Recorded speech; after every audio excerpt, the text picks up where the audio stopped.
मित्रों, पुनर्जन्म से जुड़ा विषय जितना रोचक लगता है उतना रहस्यमयी है। आप अगर कभी किसी से ये पूछेंगे कि क्या उसे उसका पिछला जन्म याद है, तो अधिकतर लोगों का जवाब नहीं में ही मिलेगा। पर हिंदू धर्म शास्त्रों में इसका जवाब हमें विस्तार से बताया गया है कि क्यों हमें पिछले जन्म का कुछ भी यादें नहीं रहता। यही जानेंगे आज के इस वीडियो के माध्यम से। मित्रों, पुनर्जन्म का अर्थ होता है कि एक बार फिर से शरीर प्राप्त होना। हिंदू धर्म के मुताबिक मनुष्य का मूल स्वरूप आत्मा है, न कि शरीर। पुनर्जन्म की अवधारणा कर्म के सिद्धांत पर ही आधारित है और जन्म मृत्यु का चक्र हमेशा चलता रहता है। जब तक आत्मा का परमात्मा में मिलान नहीं हो जाता, तब तक यही क्रम चलता रहता है। मित्रों, जब भी मनुष्य धरती पर जन्म लेता है तो उसे पिछले जन्म की कोई भी बात याद नहीं रहती। मनुष्य को अपना पुराना जन्म याद क्यों नहीं रहता? इसका उत्तर हमें गरुड़ पुराण के धर्म कांड के प्रेत कल्प अध्याय में मिलता है, जहाँ पर गर्भधारण से लेकर शिशु के 9 महीने की यात्रा का वर्णन मिलता है। इस अध्याय में कई और महत्वपूर्ण प्रश्नों का उत्तर भी समाहित है, जैसे शिशु गर्भ में कैसा महसूस करता है और उसके मन में क्या क्या बातें चलती है आदि। इस विषय पर हम एक वीडियो पहले ही बना चुके हैं, जिसका लिंक हम डिस्क्रिप्शन बॉक्स में दे दिए हैं, आप जाकर देख सकते हैं।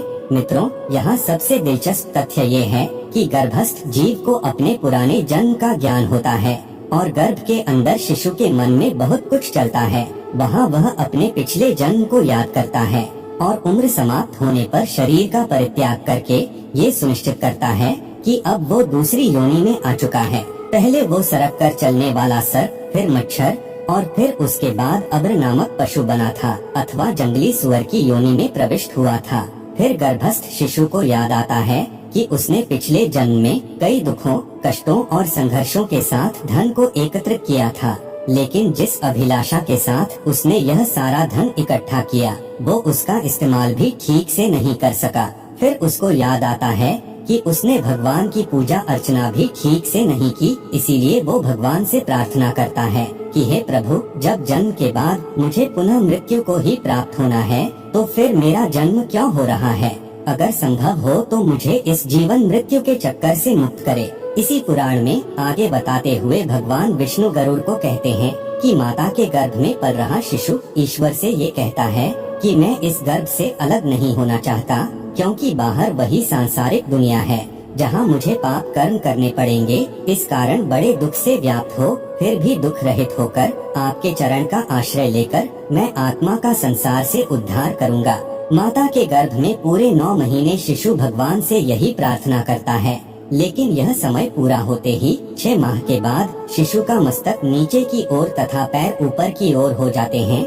ऐसी स्थिति में वह चाहकर भी इधर उधर हिल नहीं पाता। वह खुद को एक पिंजरे में बंद कर दिए पक्षी की तरह महसूस करता है। इसके बाद अपने आसपास गंदगी देख वे फिर से भगवान से प्रार्थना करता है और कहता है, हे भगवान, मुझे बाहर कब निकालोगे? सभी पर दया करने वाले ईश्वर, आप ही ने मुझे ये ज्ञान दिया है। 6वें माह से ही उसे भूख प्यास महसूस होने लगती है। वो अपनी जगह बदलने के लायक भी हो जाता है और इस दौरान उसको कष्ट भी होता है। इन कष्टों के कारण वह गर्भ में बेहोश हो जाता है। जीव की माता जो भोजन ग्रहण करती है, वही उस जीव के लिए भी होता है। गरुड़ पुराण के अनुसार प्रसूति की हवा से जैसे ही वो श्वास लेता हुआ शिशु माता के गर्भ से बाहर निकलता है, तो उसे किसी भी बात का ज्ञान नहीं रहता। गर्भ से अलग होकर वह ज्ञान रहित हो जाता है।